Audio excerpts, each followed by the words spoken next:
Hello friends, welcome back to Anvesha channel. आज हम लोग पढ़ेंगे 1857 की क्रांति और सांस्कृतिक पुनर्जागरण। ठीक है, तो ये जो टॉपिक है ये हमारे सिलेबस में है, तो इस टॉपिक को हम लोग पूरे विस्तार से पढ़ेंगे। ठीक है, चलिए पढ़ना स्टार्ट करते। देखिए, 1857 का स्वतंत्रता संघर्ष भारतीय इतिहास में प्रथम स्वतंत्रता संग्राम के रूप में जाना जाता है। ठीक है, तो 1857 का स्वतंत्रता संग्राम भारतीय इतिहास में प्रथम, ठीक है, प्रथम स्वतंत्रता संग्राम के रूप में जाना जाता है।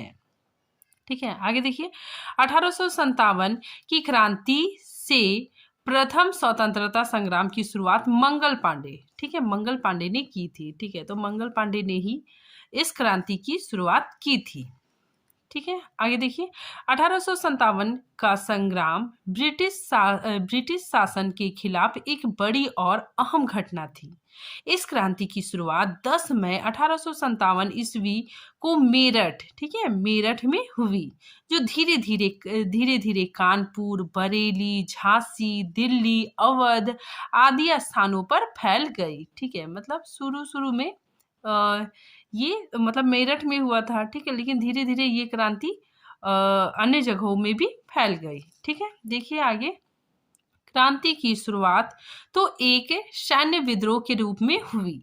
ठीक है, लेकिन समय के साथ उसका स्वरूप बदलकर ब्रिटिश सत्ता के विरुद्ध एक जनव्यापी विद्रोह के रूप में उभर कर आई। ठीक है, तो स्टार्टिंग में ये जो विद्रोह है ये सैन्य विद्रोह के रूप में मतलब सैन्य विद्रोह के रूप में होता है। ठीक है, लेकिन धीरे धीरे इसका स्वरूप बढ़ के बहुत बड़ा हो जाता है और ब्रिटिश सत्ता के विरुद्ध एक जनव्यापी विरोध के रूप में सामने आता है। ठीक है, आगे देखिए, जिसे भारत का प्रथम स्वतंत्रता संग्राम कहा गया। आगे देखिए, शुरू में तो यह सिपाहियों के विद्रोह के रूप में भड़का, लेकिन बाद में यह जनव्यापी क्रांति बन गया। ठीक है, यहाँ पे देखिए 1857 की क्रांति, ठीक है, ये हालांकि असफल रहा। ठीक है, लेकिन इसके कारण ही भारत में नवजागरण का सूत्रपात होता है। ठीक है, लोगों के हृदय में राष्ट्रीय प्रेम की भावना जागृत होती है। अब हम लोग देखते हैं कौन कौन से ऐसे कारक थे, ठीक है, जिसकी वजह से पूरे देश में राष्ट्रीय चेतना, ठीक है, और नव जागरण का विकास हुआ। ठीक है, तो सबसे पहले हम लोग देखते हैं सामाजिक तत्व। ठीक है, इसके अंतर्गत हम लोग देखते हैं शिक्षा। ठीक है, देखिए शिक्षा का क्या अहम रोल था। अंग्रेजी शिक्षा पद्धति ने बाबुओं को उत्पन्न करने के साथ साथ प्रतिभाशाली व्यक्तियों को भी जन्म दिया। ठीक है, जिससे उन्होंने विज्ञान, दर्शन और इतिहास का सर्वेक्षण किया और भारतीयों के हित के लिए आंदोलन का सूत्रपात किया। ठीक है, तो शिक्षा ने भी काफी बहुत अच्छा रोल प्ले किया। ठीक है, इसमें हमारे देश के जो प्रतिभाशाली व्यक्ति थे, ठीक है, बुद्धिजीवी प्राणी सामने आए। ठीक है, और वे भारतीयों के हित के लिए आंदोलन का सूत्रपात किए। ठीक है, नेक्स्ट देखिए, व्यापारिक नीति। ठीक है, देखिए, अंग्रेजों ने असीम लाभ अर्जित करने हेतु अपनी व्यापारिक दृष्टि केवल भारत तक ही नहीं वरन संपूर्ण यूरोप तक फैलाई थी। ठीक है, तो अंग्रेजों ने केवल भारत तक ही नहीं बल्कि संपूर्ण यूरोप तक फैलाई थी। ठीक है, व्यापार को फैलाया था। भारत के अथाह कच्चे माल का उपयोग करने के लिए तथा उसे विभिन्न स्थानों तक पहुंचाने एवं उसका वितरण करने हेतु उन्होंने यातायात, ठीक है, यातायात के साधनों का विकास किया।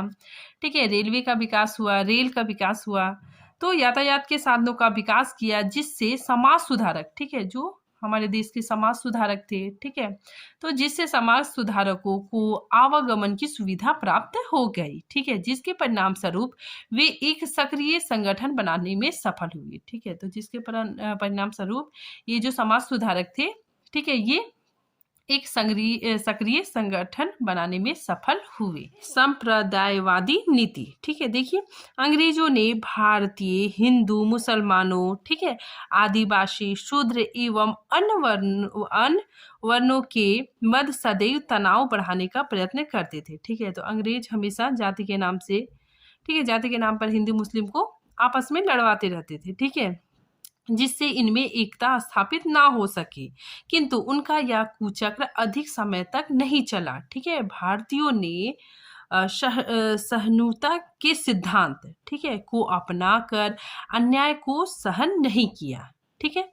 इस नीति ने भारतीयों में जागृति को जन्म दिया, ठीक है। तो इस नीति ने भारतीयों के अंदर जागृति, ठीक है, नवजागरण को जन्म दिया, ठीक है, जागृति को जन्म दिया। अनेक समाज सुधारक संगठन बने, ठीक है, जिसके कारण अनेक समाज सुधारक संगठन बने, ठीक है। तो कौन कौन से संगठन बने देखिए, ब्रह्म समाज, आर्य समाज, रामकृष्ण मिशन आदि उसी की देन है, ठीक है। तो हमारे देश में समाज सुधारक संगठन बने, ठीक है, ब्रह्म समाज, आर्य समाज, ठीक है, रामकृष्ण मिशन आदि इसके उदाहरण हैं, ठीक है। आगे देखिए, नेक्स्ट है पाश्चात्य संस्कृति, ठीक है। पाश्चात्य संस्कृति ने भी देश के लोगों में नवजागरण की लहर उत्पन्न की, ठीक है। देखिए, पाश्चात्य संस्कृति के संपर्क में आने से भारतीयों के अंधविश्वासों, ठीक है, विधवा विवाह, बाल विवाह, पर्दा प्रथा, अस्पृश्यता, वर्ण भेद आदि का उन्मूलन हुआ, ठीक है। पाश्चात्य संस्कृति से प्रभावित व्यक्ति समाज सुधारक कार्यों में संलग्न हुआ, ठीक है। तो पाश्चात्य संस्कृति से जो प्रभावित लोग थे, ठीक है, वे समाज सुधारक कार्यों में जुड़े। नेक्स्ट देखिए, मिशनरियों के कार्य, ठीक है। देखिए, इन मिशनरियों का कार्य एक और तो गरीब जनता की सेवा करना था, तो दूसरी ओर अपने धर्म का प्रचार प्रसार करना एवं अन्य जातियों के व्यक्तियों को ईसाई बनाना, ठीक है। तो मिशनरियों का एक और तो इसका काम अपना धर्म का प्रचार प्रसार करना था, ठीक है। दूसरी तरफ ये लोग क्या कर रहे थे, जो अन्य जाति थे, ठीक है, जो छोटी जाति के लोग थे, उसको क्या करते थे, ईसाई बनाते थे, ठीक है, उसका धर्म परिवर्तन करवा देते थे, ठीक है। आगे देखिए, इस कार्य में ये लोगों को नौकरियों का प्रलोभन भी देते थे, ठीक है। तो इस कार्य के लिए मिशनरी लोग क्या करते थे, लोगों को नौकरी का लालच देते थे, ठीक है, और उनका धर्म परिवर्तन करवा देते थे, ठीक है, उसे ईसाई बना देते थे। फिर आगे देखिए, मिशनरियों की स्वार्थी भावना, ठीक है, इस स्वार्थी भावना ने देश में धार्मिक क्रांति उत्पन्न की, ठीक है। तो इस मिशनरियों के स्वार्थी भावना के कारण ही देश में धार्मिक क्रांति उत्पन्न हुई। नेक्स्ट देखिए, प्रेस विकास, ठीक है। प्रेस की उन्नति ने प्रचार कार्य में सहायता प्रदान की, ठीक है। तो प्रेस के कारण ही काफी ज्यादा प्रचार होने लग गया, ठीक है। पत्र पत्रिकाओं के माध्यम से देश में नवजागरण, ठीक है, देश में नवजागरण की लहर को जन्म दिया, ठीक है। नवजागरण की लहर फैल गई। जन समुदाय, ठीक है, जन समुदाय जो आम आदमी था, ठीक है, तो जन समुदाय क्रांति एवं आंदोलन की गतिविधियों से परिचित होने लगा, ठीक है। तो समाचार पत्रों के माध्यम से लोग मतलब देश में घटित घटनाओं से परिचित होने लगे।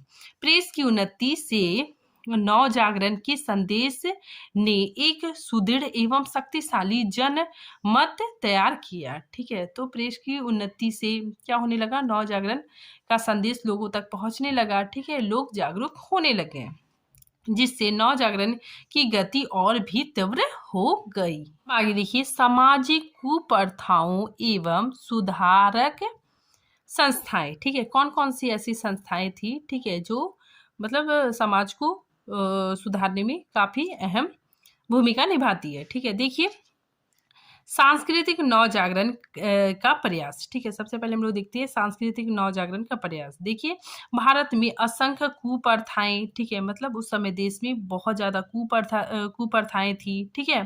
तो कुप्रथाएं एवं अंधविश्वास समाज में व्याप्त था, ठीक है। ऐसे में सांस्कृतिक पुनर्जागरण की आवश्यकता महसूस की गई।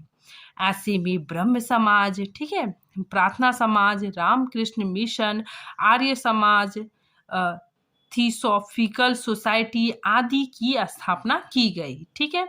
इन संस्थाओं के लोगों ने भी भारतीय जनता को जागृत करने का कार्य किया, ठीक है। तो इन संस्थाओं ने भी आम जनता को, लोगों को, ठीक है, जागृत करने का कार्य किया। सबसे पहले देखिए ब्रह्म समाज, ठीक है। तो ब्रह्म समाज ने लोगों को जागृत करने में अपनी अहम भूमिका निभाई, ठीक है। तो देखिए ब्रह्म समाज के स्थापक कौन थे? राजा राम मोहन राय, ठीक है। और इसकी स्थापना 1828 ईस्वी में हुई, ठीक है। देखिए हम लोग पढ़ते हैं आधुनिक भारत की नींव का पहला पत्थर, ठीक है, पहला पत्थर राजा राम मोहन राय को माना जाता है।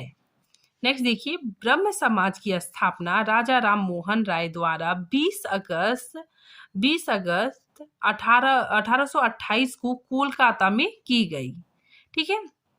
और इसका उद्देश्य क्या था? ब्रह्म समाज का उद्देश्य क्या था? तत्कालीन हिंदू समाज में व्याप्त बुराइयों को समाप्त करना, ठीक है। तो जो हिंदू समाज में जो बुराइयां थी, ठीक है, कुरीतियां थी, उसको समाप्त करना। नेक्स्ट देखिए 1809 ईस्वी में राजा राम मोहन राय की फारसी भाषा की एक पुस्तक फतुल उल मुबाहिदीन का प्रकाशन हुआ, ठीक है। मतलब ये पुस्तक फारसी भाषा में रची गई है, ठीक है। तो जो राजा राम मोहन राय थे, ठीक है, इन्हें मतलब बहुत सारे भाषाओं का ज्ञान था, ठीक है। और ये जो रचना है, ये जो पुस्तक है, ये फारसी भाषा में रचित है।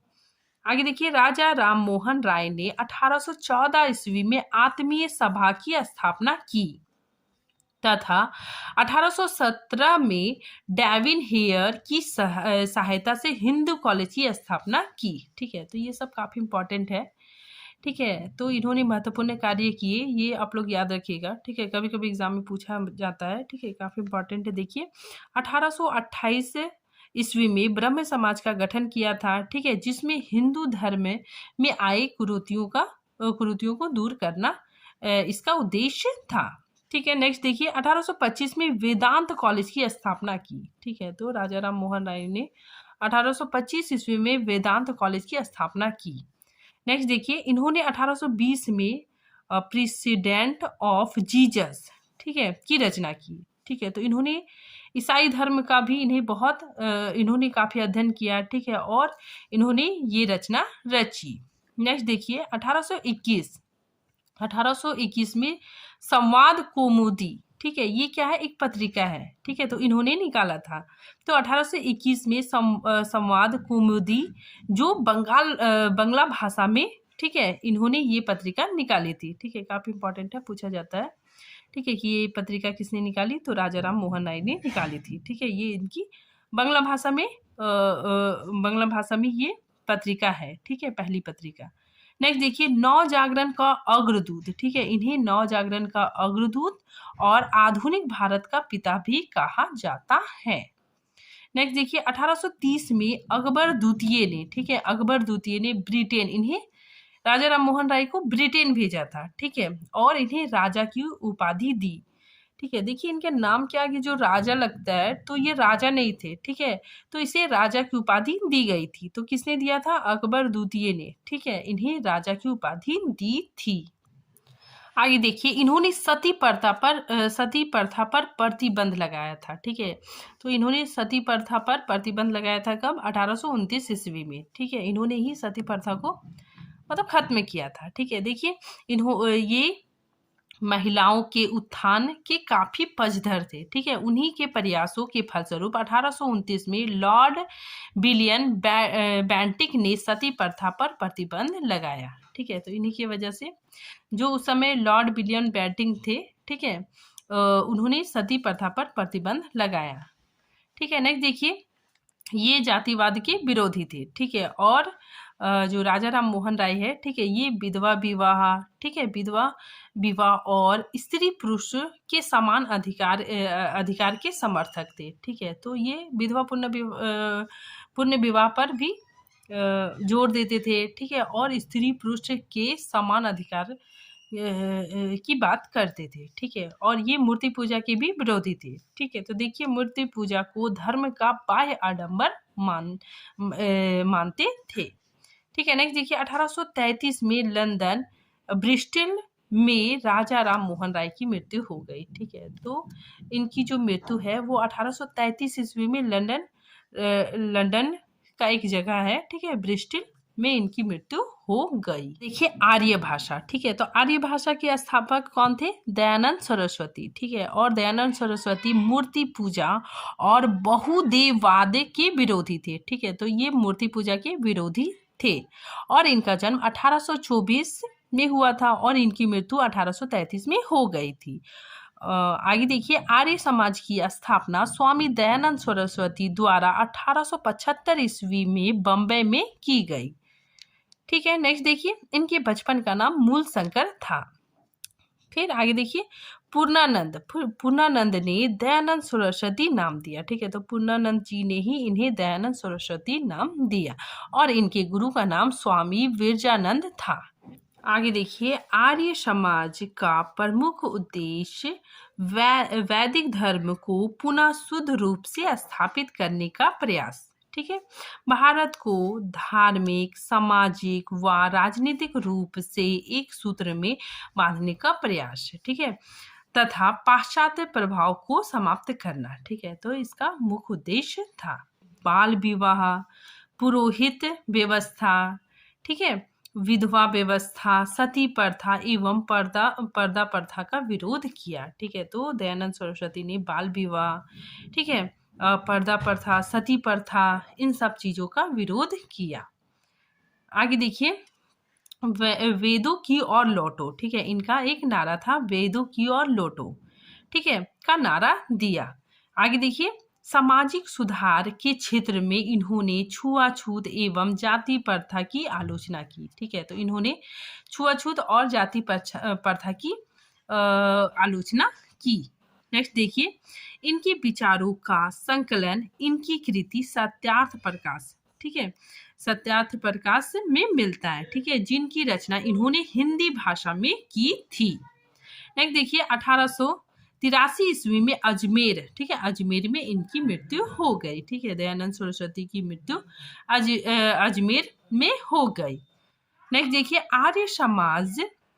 आर्य समाज पंजाब और उत्तर प्रदेश में सर्वाधिक लोकप्रिय हुआ, ठीक है। नेक्स्ट देखिए धर्म परिवर्तन से बचने के लिए शुद्धि आंदोलन चलाया, ठीक है, तो इन्होंने शुद्धि आंदोलन चलाया, ठीक है। शुद्धि आंदोलन क्या होता है? देखिए उन लोगों को पुनः, ठीक है, फिर से हिंदू धर्म में आने का मौका मिला, ठीक है, जिन्होंने किसी कारणवश कोई अन्य धर्म स्वीकार कर लिया था, ठीक है, तो उन लोगों को पुनः हिंदू धर्म में आने का मौका मिला, ठीक है, तो इन्होंने शुद्धि आंदोलन चलाया। आगे देखिए उन्होंने सबसे पहले हिंदी को राष्ट्रभाषा बनाने की बात की, ठीक है, दयानंद सरस्वती ने ही सबसे पहले हिंदी भाषा को राष्ट्रभाषा बनाने की बात की, ठीक है। आगे देखिए ये वैदिक शिक्षा के पक्षधर थे, ठीक है। नेक्स्ट देखिए 1874 में सत्यार्थ प्रकाश पुस्तक प्रकाशित हुई। 1886 में, ठीक है, डीएवी कॉलेज, ठीक है, लाहौर में स्थापित हुआ, ठीक है, और इसकी स्थापना लाला हंसराज ने की, ठीक है। देखिए लाला हंसराज ये पश्चिमी शिक्षा के पक्षधर थे, ठीक है, और इन्हीं के प्रयासों से डीएवी कॉलेज लाहौर में खोला गया, ठीक है। देखिए यहाँ पे पाश्चात्य शिक्षक के समर्थकों में से कौन कौन थे? देखिए हंसराज और लाला लाजपत राय थे, ठीक है, जबकि विरोधियों, ठीक है, पाश्चात्य शिक्षा के विरोध में कौन कौन थे? स्वामी श्रद्धानंद, ठीक है, स्वामी श्रद्धानंद और लेखराम, ठीक है, और मुंशी राम ये प्रमुख थे, ठीक है। देखिए यहाँ पे आप लोग को अच्छे से समझ में आ जाएगा कि आर्य समाज दो वर्गों में बढ़ गया, ठीक है। एक वर्ग में क्या था कि पाश्चात्य शिक्षा, ठीक है, पाश्चात्य शिक्षा के समर्थक थे, ठीक है, और एक ऐसा वर्ग था, ठीक है, जो सिर्फ वेदांत शिक्षा का समर्थक था, ठीक है। तो इसमें देखिए जो पाश्चात्य शिक्षा के समर्थक थे, ठीक है, उसमें लाला हंसराज थे, तो लाला हंसराज के नेतृत्व में जो पाश्चात्य शिक्षा के समर्थक थे, ठीक है, जिन्होंने पश्चिमी और भारतीय संस्कृति के आधार पर डीएवी, ठीक है, डीएवी संस्था की स्थापना की, ठीक है। देखिए डीएवी का फुल फॉर्म, मतलब डीएवी का फुल फॉर्म क्या होता है? दयानंद एंग्लो वैदिक, ठीक है, एंग्लो मतलब क्या हो गया? अंग्रेजी, ठीक है। ये पाश्चात्य शिक्षा का समर्थन करते थे, ठीक है, साथ ही वैदिक, वैदिक मतलब वेदों की शिक्षा। ये पूर्णतः भारतीय व्यवस्था पर आधारित गुरुकुल विश्वविद्यालय, ठीक है, गुरुकुल विश्वविद्यालय था, ठीक है। इसमें क्या था? सिर्फ वैदिक शिक्षा को महत्व दिया जाता था, ठीक है। ये लोग मतलब पाश्चात्य शिक्षा के विरोधी समाधि थे, ठीक है। और उसके अंतर्गत कौन कौन है, देखिए स्वामी श्रद्धानंद, ठीक है, और मुंशीराम, ठीक है। आगे देखिए, भारत भारतीयों के लिए है, ठीक है, यह नारा दयानंद सरस्वती ने दी थी। आगे देखिए, आर्य समाज में अनेक संस्थाओं की स्थापना की, ठीक है। तो आर्य समाज ने अनेक संस्थाओं की स्थापना की तथा पत्र पत्रिकाओं, उपदेशों, पुस्तकों, ठीक है, शास्त्रार्थों के अनुवाद हिंदी में किए, ठीक है, तथा हिंदी के प्रचार प्रसार में महत्वपूर्ण योगदान दिया, ठीक है। तो आर्य समाज ने हिंदी के प्रचार प्रसार में महत्वपूर्ण योगदान दिया। साथ ही हिंदी गद्य को समृद्ध कर उसे नवीन दिशा प्रदान की। इन सब के अतिरिक्त अंग्रेजी ढंग से, ठीक है, अंग्रेजी ढंग से स्कूलों की स्थापना व अंग्रेजी शिक्षा से भी समाज को आधुनिक आधुनिक बनाने में मदद मिली।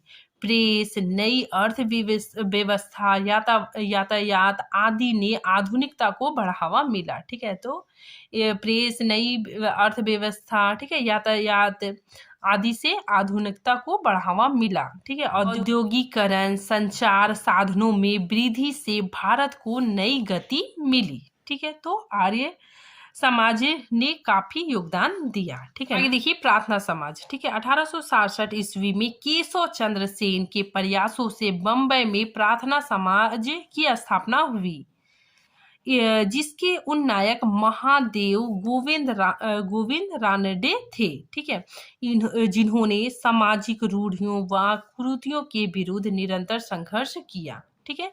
वे धार्मिक व सामाजिक समस्याओं का तर्कपूर्वक उत्तर देते थे, ठीक है। तो प्रार्थना समाज ने भी काफी योगदान दिया, ठीक है। वे जाति व्यवस्था को अस्वीकार करते थे, ठीक है। उन्होंने स्त्री शिक्षा व विधवा पुण्य विवाह को प्रोत्साहित किया, ठीक है। तो वे स्त्री शिक्षा, ठीक है, और विधवा पुण्य विवाह, ठीक है, जो विधवा है, ठीक है, उसको फिर से शादी करने का अधिकार है, ठीक है। तो इस चीजों को प्रोत्साहन दिया, ठीक है। नेक्स्ट हम लोग पढ़ते हैं रामकृष्ण मिशन, ठीक है। तो रामकृष्ण मिशन के संस्थापक कौन थे, स्वामी विवेकानंद, ठीक है। और इनका जन्म 1862 में हुआ और इनकी मृत्यु 1902 में हो गई, ठीक है। और स्वामी विवेकानंद के गुरु का नाम रामकृष्ण परमहंस था, ठीक है। और इनके बचपन का नाम नरेंद्र दत्त था। आगे देखिए, स्वामी विवेकानंद ने 1897 ईस्वी में रामकृष्ण मिशन की स्थापना की थी, ठीक है। तो ये डेट आप लोग याद रखिएगा। नेक्स्ट देखिए, रामकृष्ण परमहंस की शिक्षाओं, ठीक है। तो ये स्वामी विवेकानंद के गुरु थे, ठीक है। तो रामकृष्ण परमहंस की शिक्षाओं, उपनिषद एवं गीता के दर्शन तथा बुद्ध व यीशु के उपदेशों को आधार बनाकर विवेकानंद ने मानव मूल्यों की शिक्षा दी, ठीक है। तो विवेकानंद ने मानव मूल्यों की शिक्षा दी, ठीक है। आगे देखिए, उन्होंने देशवासियों से स्वतंत्रता, समानता एवं स्वतंत्र सोच धारण करने की अपील की।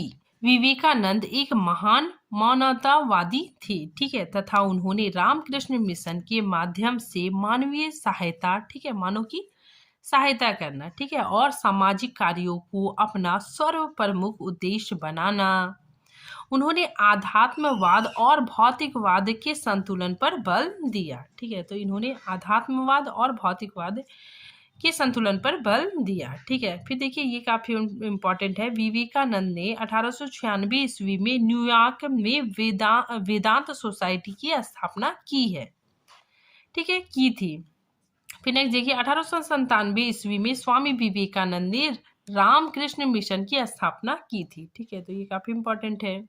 फिर नेक्स्ट देखिए, 1893 में विश्व धर्म सम्मेलन, ठीक है, विश्व धर्म सम्मेलन हुआ था शिकागो में, ठीक है। वहाँ पे जाते हैं, ठीक है, और जब भाषण देते हैं, ठीक है, तो उनका जो भाषण होता है वो काफी ज्यादा प्रभावशाली होता है, ठीक है। उस भाषण को आज भी याद किया जाता है, ठीक है, क्योंकि उन्होंने शुरुआत में ही बोला था brothers and sister of America, ठीक है। तो इस बात से ही 10 मिनट तक क्लैपिंग हुआ था, ठीक है। तो देखिए यहाँ पे 1893 ईस्वी में स्वामी विवेकानंद ने शिकागो में हुई धर्म सम्मेलन में भाग लेकर पाश्चात्य जगत को भारतीय संस्कृति या दर्शन से अवगत कराया, ठीक है। तो वहाँ उन्होंने जो स्पीच दिया था, ठीक है, उसमें उन्होंने बताया कि भारतीय संस्कृति और दर्शन से लोगों को अवगत कराया था, ठीक है। फिर नेक्स्ट देखिए, 1900 ईस्वी में आयोजित विश्व के धर्मों के इतिहास पर चर्चा हेतु पेरिस गए, ठीक है।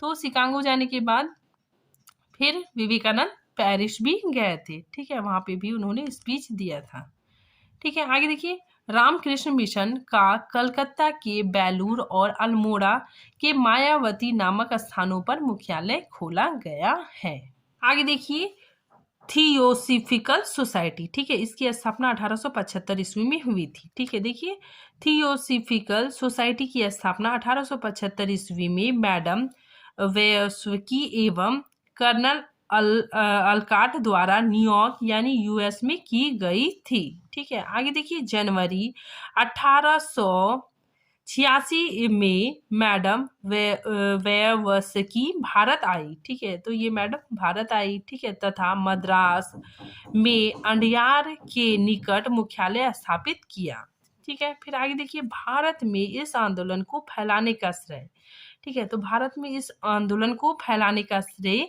एनी बेसेंट को जाता है, ठीक है। आगे देखिए, 1898 ईस्वी में एनी बेसेंट ने बनारस में सेंट्रल हिंदू कॉलेज की स्थापना की, ठीक है, जो आगे चलकर हिंदू विश्वविद्यालय बन गया, ठीक है। अब देखिए, इसको हम लोग शॉर्ट में भी देख लेते हैं, सांस्कृतिक जागरण संबंधी संस्थाएं, ठीक है, तो कौन कौन सी संस्थाएं थी, ठीक है, और इनका वर्ष कब था, ठीक है। देखिए, ब्रह्म समाज, ठीक है, इसके संस्थापक राजा राम मोहन राय, ठीक है, 1828 ईस्वी में, ठीक है। नेक्स्ट देखिए, प्रार्थना समाज केशव चंद्र सेन 1867 ईस्वी, ठीक है। नेक्स्ट देखिए, रामकृष्ण मिशन, ठीक है, इसके संस्थापक स्वामी विवेकानंद 1897 ईस्वी, ठीक है।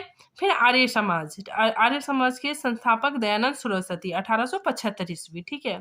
फिर थियोसॉफिकल सोसाइटी, ठीक है, इसके संस्थापक मैडम वेलस्की थी, ठीक है, 1875 ईस्वी, ठीक है। तो ये टॉपिक आज यहीं पे खत्म होता है, ठीक है। मिलते हैं नेक्स्ट टॉपिक के साथ, तब तक के लिए थैंक यू।